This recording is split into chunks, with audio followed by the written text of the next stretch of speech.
only if all three areas have been covered within the life context of a woman, no matter how big the bank account is, they felt wealthy.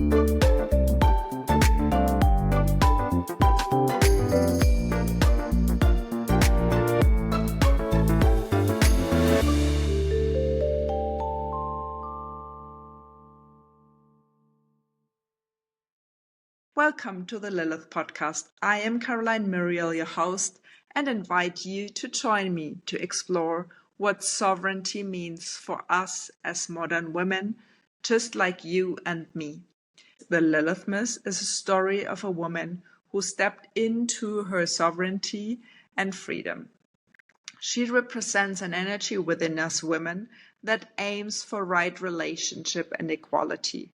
And that Lilith energy is on the rise. In the Lilith podcast, we harness the Lilith energy to support us to become aligned, sovereign, and free from our past conditioning to break through to our highest level of autonomy. In the first season of the Lilith podcast, I have in-depth conversations with business anthropologist Lilith Wacker about the money truth of women. You will learn a lot about yourself, about your conscious and unconscious money behaviors, and hopefully it'll be worthwhile listening for you.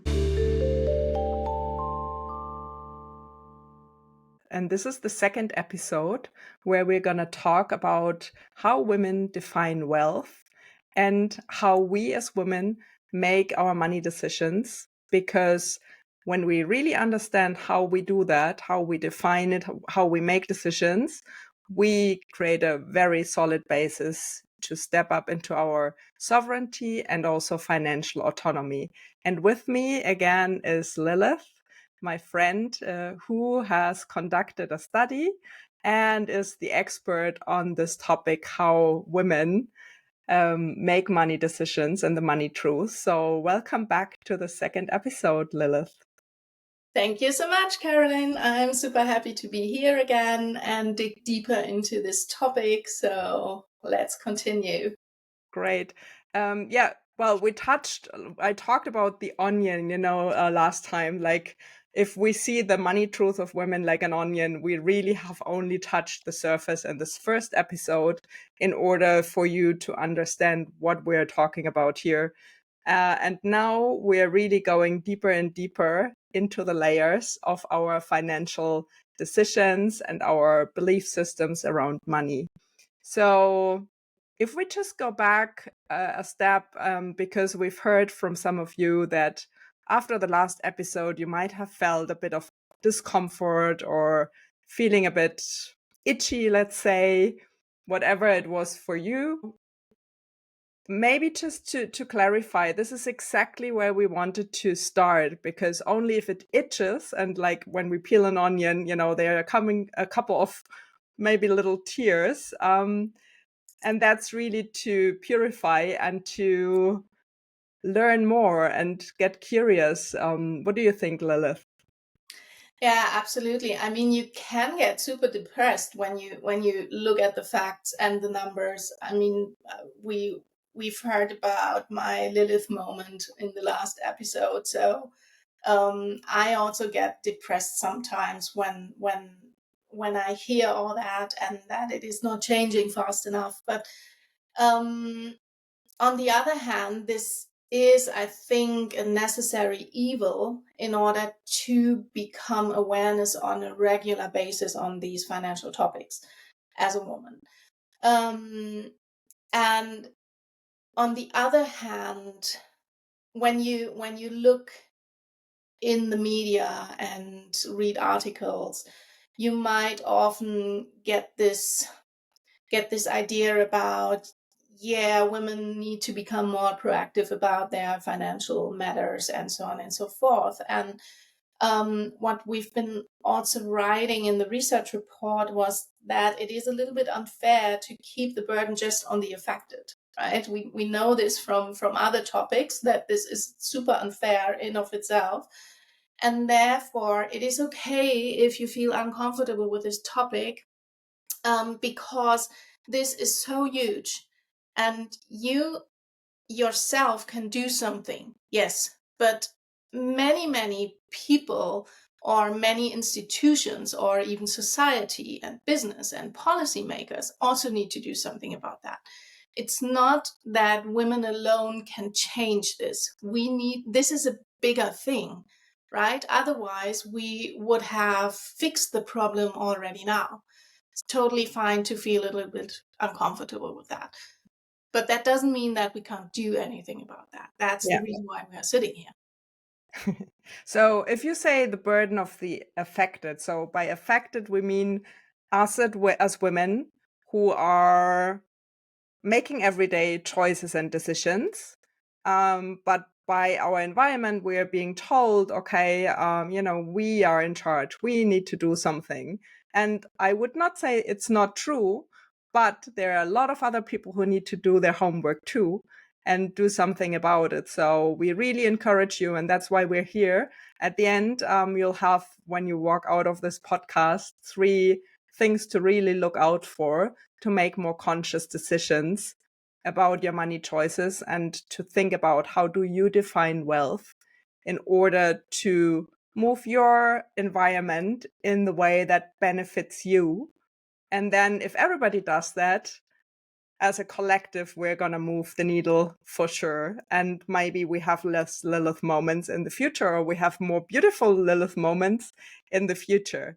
So let's maybe just rewind towards the study. So, because I know that you have conducted that study with 18 women, right? So, and you're saying financial equality is hard for a reason. So we're unpacking all that. We'll peel off the layers of the onion. But maybe just tell us again, what was the scope and what exactly was the way you found those 3 things that we're going to talk about in this episode? Yeah. So as a quick recap, we did the study within Accenture Song in 2019 because we wanted to understand what the meaning of money was in a woman's life. And the scope of the ethnographic study, it was a qualitative study, was 18 women of different family situations, of different income situations, different educational backgrounds. So we were striving for a very diverse background within these women. And we talked to women in Austria, Switzerland, and Germany. And we talked to them for 2 to 3 hours. So it has been like really deep conversations. Shall we dive a bit into how women actually define wealth? I found that really fascinating. So Lilith, do you want to share with us what do women respond when you ask them, how do you perceive wealth? What's that for you? Yeah, it was interesting for me as well, and surprising on the one hand, but on the other hand, it feels now supernatural to talk about it. So we came in with the hypothesis that wealth is having a lot of money, right? But we talked with the women, with the respondents and the women from our study, we talked about what wealth means to them. And after a little bit of synthesis and analysis, when women talked about what wealth means to them, they were describing, in essence, 3 different areas of life. So area number 1 is securing survival. So obviously having a living standard, meaning having enough food on the table for yourself and your family and a roof over your head. Yeah. So let's dive into this a bit more because that's super interesting. So that's a factor number 1. If you can't put food on the table, you don't feel wealthy. Is that what it's saying? Yes, and it says a little bit more. So we call this bucket, let's say, securing survival, because it is also related to the behavior of saving money and being prepared to keep the living standard of securing survival, like having food and a roof over your head, keep that also into the future. that was the most common reason why people save money. For the case if something happens, if you lose your job, if you have to move, or if you need a new car or whatever, that people have some money saved into their bank accounts in order to secure survival. Yeah. So it's food. It's not only today, you're saying, but it's also for maybe things that are unforeseen in the future. So in former times, maybe people would have a massive rice storage or grain storage just in case there is something happening with future crops. So now in modern times, we're a bit more advanced. We're thinking of cars and whatever could happen. And in some countries, maybe it's healthcare, because not every country has got the luxury of healthcare for everyone, at least to a minimum standard. So that makes a lot of sense to me if I think about it in terms of securing survival. Also, Maslow's pyramid is kind of like, that's, I think, one of the bases. So if that's not covered, probably you wouldn't say I'm wealthy. Can still be happy, but not wealthy. Yeah, and I think one reason why we have been talking a little bit about autonomy and independence here, one reason why people live together and form social constellations is that securing survival becomes in that sense easier when you are not living as an individual, but rather in a social group. Yeah. Wealth for us women then doesn't mean we have to accumulate money for the sake of accumulating money. We accumulate the money in order to do something like securing survival. Yes. So, and that translates mostly into saving money into your bank account. Because there is also this idea of worst case scenario and being prepared for that. And that means you need liquidity. That is the reason why saving is so popular. Okay, so the first criteria how women define wealth and how they make money decisions is how to secure the survival. And yeah, just if you're listening to that, maybe just think about the last time you made a decision like that in order to secure survival now or in the future. So I'm curious, what's the second one? How do we decide? The second one that we heard is building an own identity and growing an identity as a person, and also having enough money to do so.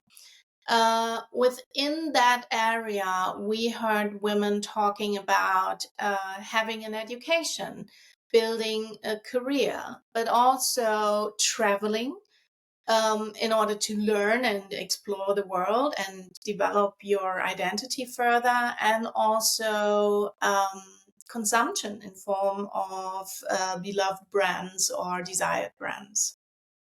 Okay, so let's maybe stick to the part of consumption.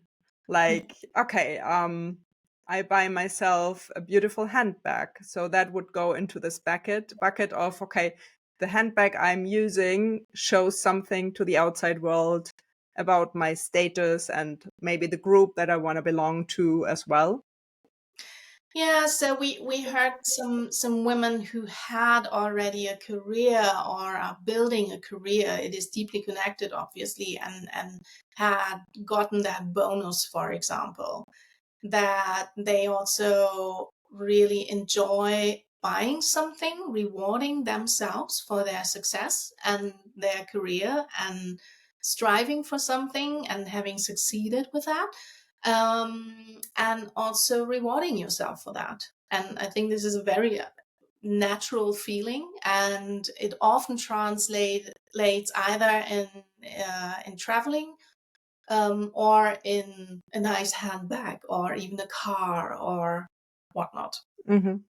So that's the visible status symbols. I think I recognize myself in that bucket, working a lot, earning money and thinking about, okay, how do I translate that? And at that time, I think it was purely unconscious making that decision regarding the Porsche. And I did test drive it. I have to admit, it was not a good idea in the middle of Munich, because you just can't drive the Porsche well, especially not during rush hour. So if you want to test drive a Porsche, definitely don't do that in the city. Um, and yeah, in the end, I decided to not buy it because it didn't feel like, okay, that's the status symbol that I needed to have, although I like the experience in general and the thought. But that would be an example of, okay, where we're looking into what do we do with our money in order to maybe explore our social status depending on where we are at with our lifespan. Are we in our 20s, 30s, 40s? And how much time have we had actually to accumulate the money in order to cover also that basic need of putting food on the table and being able to provide for someone or some ourselves in the future? Yeah. Doesn't have to be a Porsche necessarily, can No. also be like a family bike, for example, which you see in certain city areas, right? To have a sustainable, nice transport vehicle. So Yeah. can be anything really. But yeah, I think this is also not a new insight that humans build their identity also through consumption and brands. Yeah.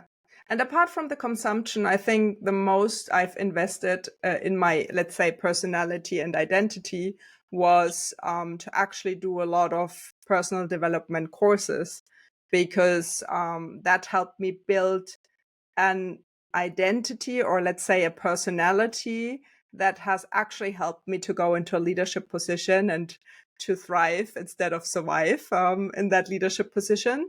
So I was kind of forced, in order to like survive in this social context of being a leader, I did have to invest in my personal development, and that also would fall into this bucket, right? Yeah, absolutely. And if you think about that, the interesting thing about that is that you maybe have used some saved money from the securing survival bucket to invest it into the building own identity bucket in order to gain those skills. And this is also one interesting idea, that building self-identity is a super important part for you to develop yourself further to having a career or having a life that fulfills you, but that it also can be paid. And often the securing survival bucket, some part of that just travels into the building identity bucket for exactly that purpose. So those buckets, they are not separate from each other. It's always like a trade-off. And many people, they save for a huge vacation or a sabbatical to just unwind their personalities and get a break and develop themselves further internally. So there is a connection. And yes, absolutely, that any form of self-development, through traveling, through coaching, through even choosing the job that fulfills you as a person but doesn't pay you as much as the other job that doesn't fulfill you as a person, where you also have a not so good trade-off from the securing survival bucket, then pays into the building self-identity bucket. Okay. So a question for our listeners is, where have you been spending money recently in terms of building your self-identity? And that's the second bucket, about how women define wealth and what need has to be covered in order to be perceived as wealth. Now, let's maybe just move on to the third one, because that one is an interesting one. And I think that's one where the financial autonomy that we discussed last time is also playing its part and role. Yeah, the third bucket, which belongs to like the big picture of what is wealth for women. So we had securing survival, we had building an own identity, And the third bucket is really investing or engaging in social relations. And that is being translated through the need of, when women told us about what wealth is belonging to a group, belonging to a family, belonging to other people, right? This feeling of I need to belong somewhere is super important to feel wealthy, because there is this notion of, if you have a lot of money but no friends, you are a really poor person. And only if all three areas have been covered within the life context of a woman, no matter how big the bank account is, they felt wealthy. But to dig into the third bucket a little bit more, is we saw when women told us about their where they spend money, it is really also some quite amount of money goes into the going on vacation with friends, buying friends or family members some nice presents, saving for the children, supporting the startup of the nephew. So money goes into social relations, friends, family, loved ones. Do you have an example for yourself where you have last invested into that kind of bucket? Um, yeah, well, I I don't know if that goes into that bucket, but I'm pretty sure. So my son, he's a teenager and he's super engaged in gaming, obviously. And as you might know, if you wanna be good in gaming, you also need an according equipment. So I invested into a gaming computer, which was expensive, I would say, Mm-hmm. for a teenager. So, but I wanted him to thrive.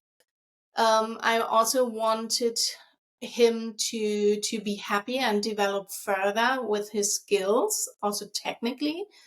And also I wanted to buy myself a little bit of peace with his. So you've invested in him and in yourself. So you've Well, invested into a win-win exactly, situation.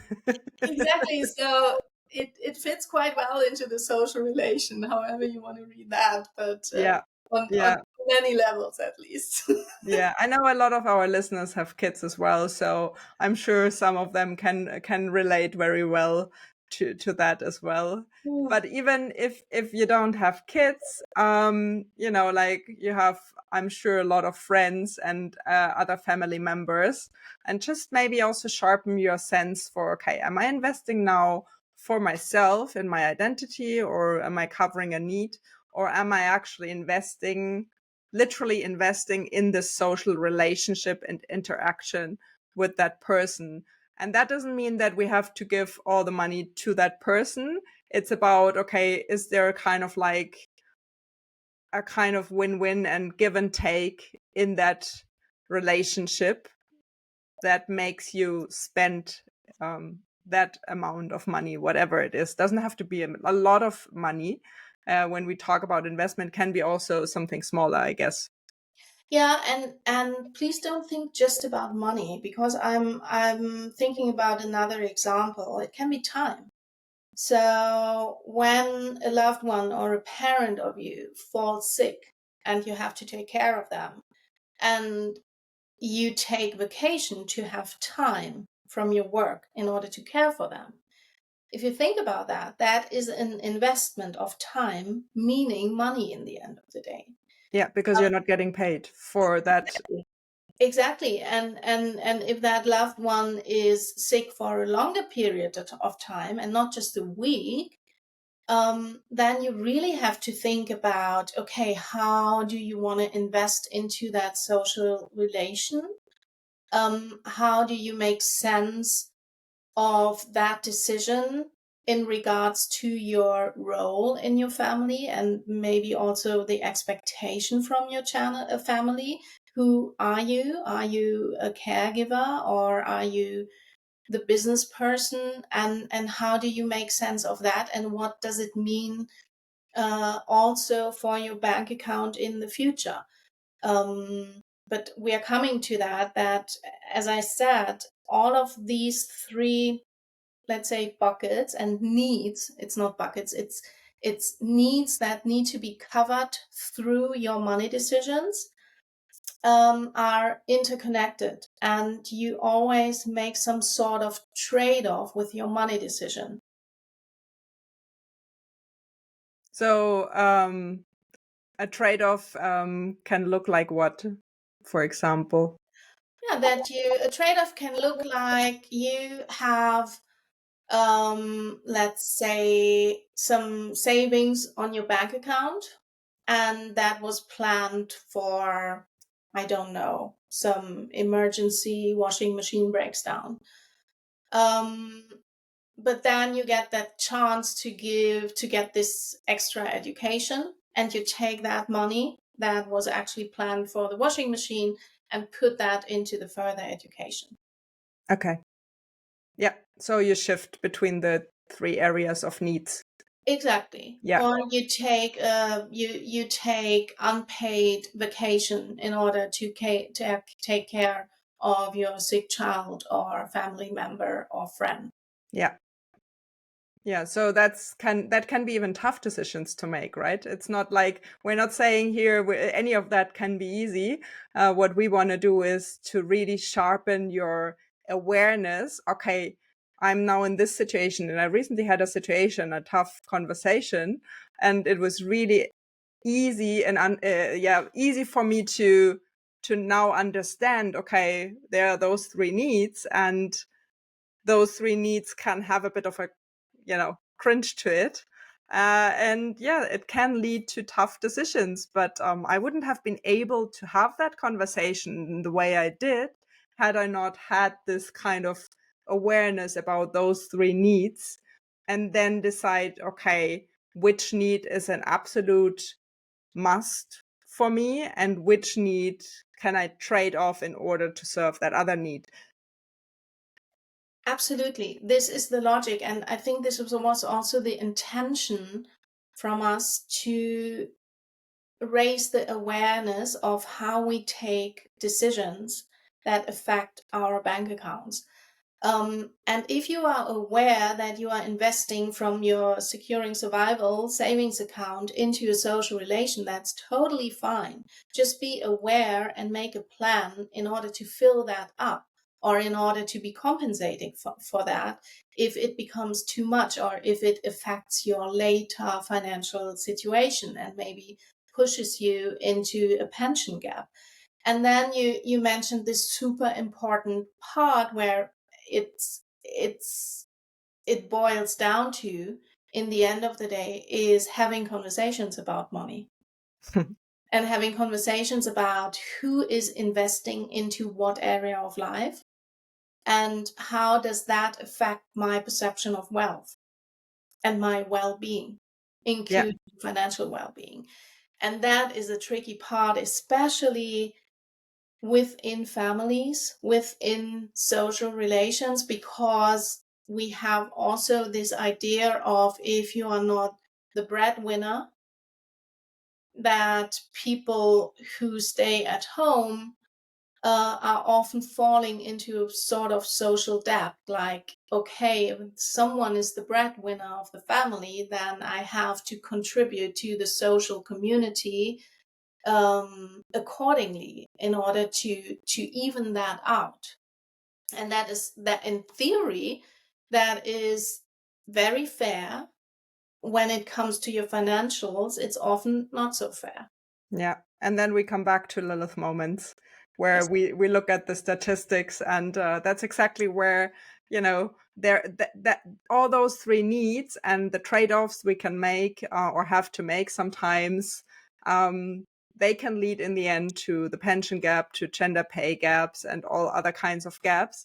So like we said at the beginning, it's not like we have to sort it out all, but I think we can start becoming really aware about, okay, is it my securing a survival bucket needs bucket, or is it about building my self-identity, or is it about engaging in social relationships? So those are really the three things that we invite you dig a bit deeper and go a bit under the surface, because it's going to serve you in many, many situations. And also ask yourself, okay, which bucket is kind of like, or which need is the absolute must for me in order to feel wealthy? Because it might be different for everyone slightly. So if you look under this podcast, you'll see a graph and you'll have a pie of those three needs, and those pieces don't have to be the same size for everyone. They can be different and at different times of our lives. So we really invite you to take ownership of your money decisions and of your awareness around money. And yeah, just dig deeper and have a look. And if you kind of like feel that you made your choices, or you understand yourself better around money decisions, feel free to have a first conversation if you feel one area might not work out well, because it's not only you making that decision, but because you're in the social relationship with your partner, with your family, wider family. Any other recommendations from your side? Yeah, just maybe as a little recap.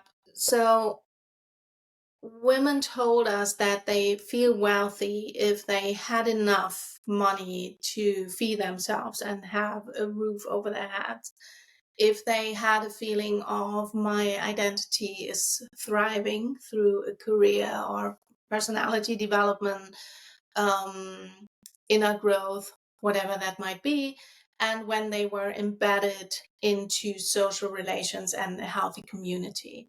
Um, this is the description of wealth, and this is independent from how big your bank account actually is. You can have a little money and you can have a lot of money and feel wealthy according to those three needs. What I would recommend you to do is really start with your cup of coffee that you buy in the coffee shop around the corner. Do you have that with your best friend and have a great conversation? And is that a good trade-off? Like taking those €4 or €5 and invest that into the social relation or into your identity, because then you will have a better meeting after that cup of coffee. And really start with a little purchases that you do, and try to allocate them in those of the three buckets, and start to cultivate this way of thinking about money decisions, and then see what happens and see what questions pop up. And if there are bigger questions of bigger life decisions or bigger investments that you do, or if you feel like I have an unfavorable trade-off here in my life situations, start having a conversation about that. It gives this pie chart gives you a good and neutral starting point to have that conversation without any finger pointing and without killing any romantics maybe in your relationship. Very important. Not a very romantic topic. Sorry for that, but yeah, that's how it is. At least Yeah, now a theory that helps you to keep it neutral. yeah, I love that you're breaking it down to the coffee purchase, because I think it really is possible and actionable for anyone listening to us today. And I think it's also very valuable to have something that is neutral, because money can be very charged as a topic. Doesn't have to be, but yeah, we really invite you to explore in order to make better or even better decisions and have even better conversations, which means you're kind of like representing your financial autonomy more. And you'll definitely have more sovereignty in having those conversations. And that can widen into all kinds of areas of your life. I'm sure you would be surprised what you will find. Yeah, I would recommend to go down that road, because we found in the study that women unfortunately tend to invest a lot into social relations, and make some unfavorable trade-offs in terms of securing survival and building own identity. And this then is the result of the pension gap very often. So I would highly recommend, even though this is again rather again depressing fact that we need to talk about, but again it is about raising the awareness and getting some more practice into allocating your bigger life decisions also into those 3 buckets, and start conversations with your loved ones around that. So I would go down that bumpy road. We definitely have, and we're on our road, and we always uncover new things. So we're happy to uncover it together with you in the next episode, even further. And yeah, thank you so much, Lilith. It was very insightful again to have that conversation, and I'm sure everyone listening has taken so much out of it. I look forward to having the next discussion about Money Truth of Women with you, Lilith. Me too. Thank you so much. That was fun.